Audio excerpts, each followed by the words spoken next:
Sa mabuting balita ngayon, makikita natin kung paano tinanggap ni Jesus ang mga bata ng may pagmamahal at pagpapala. May nagdala ng mga bata kay Jesus upang hilinging ipatong niya sa mga ito ang kanyang kamay.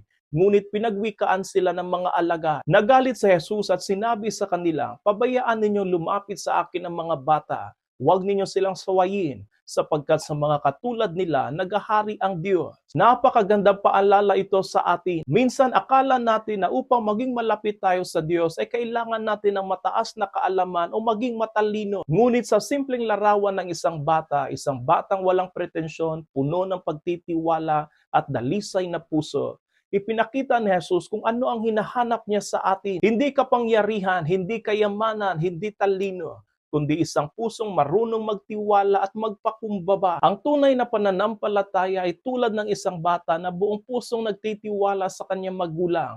Walang pag-aalinlangan, walang pagdududa, kundi buong pusong nagpapasakop sa kalooban ng Diyos. Sa pang-araw-araw nating pamumuhay, tinatawag tayo ni Jesus na muling maging katulad ng mga bata, mapagpakumbaba, masunurin at puno ng pananampalataya. Yakapin natin ang Panginoon ng may pusong tulad ng mga bata at tiyak tatanggapin niya tayo ng may pagmamahal at pagpapala.